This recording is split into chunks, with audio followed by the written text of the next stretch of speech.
The Resistance Management School on realagriculture.com is brought to you by CropLife Canada.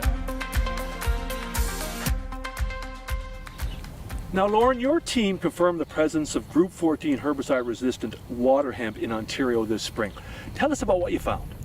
So every fall we go through and we do a herbicide resistance survey across the province. So we locate any field that we can find that has water hemp in it. We locate those fields through agronomist contacts and just our own scouting.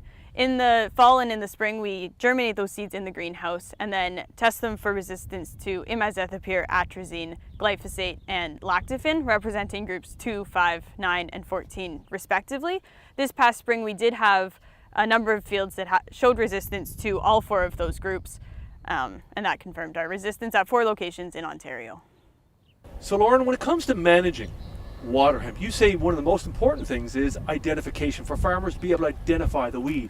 How do you distinguish it from other competitive weeds? So water hemp is an amaranthus species closely related to red root and green pigweed.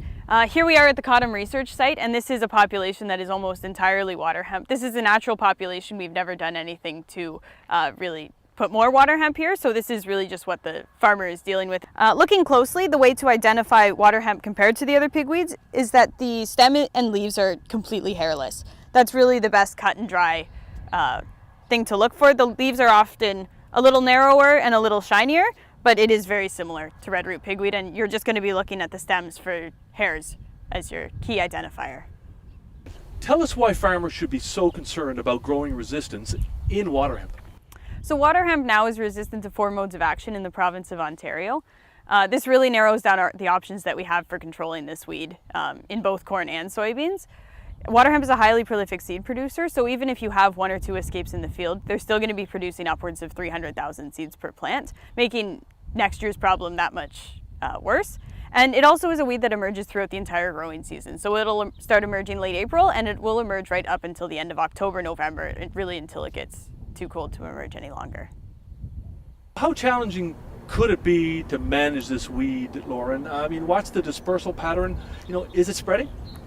So currently we only have it confirmed in 4 Ontario counties. That would be Lambton, Chatham, Kent, Essex, and in the southwest corner of Middlesex. Although even throughout this growing season, we are having reports coming in almost every week for new locations across the province, and those locations will be tested this fall and this spring to confirm resistance there.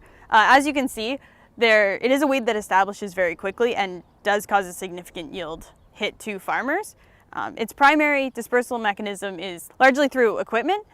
So if you are buying a new combine in from the States, or are even just moving your own equipment and you know that it's been in a contaminated field, to just do your due diligence and make sure you're not bringing water hemp seed with you. So, Lauren, the big question is, how do we control this weed in major field crops like corn and soybeans? Let's start with corn. What's your recommendation there? So with corn, we fortunately still have the Group 27 herbicides, which are fairly efficacious on water hemp when used pre or post emergence. So any product with mesotrione or isoxafludel in it is going to provide fairly good control. Although it is important to remember that this is a weed that is resistant, and it's a weed that develops resistance very quickly. So we do want to have multiple effective modes of action in the tank for multiple passes throughout the field. So with soybeans, the situation is a little bit more challenging. Now that we have Group 14 resistance confirmed in the province, we are really limited to only 1 effective mode of action. So the cornerstone of water hemp management in soybean is going to be your Group 15 herbicides. So that's pyroxasulfone, S-metolachlor, and dimethenamide P. Regardless of whether it is corn or soybeans, the key message is that you're going to be wanting to mix multiple effective modes of action on this weed throughout the growing season.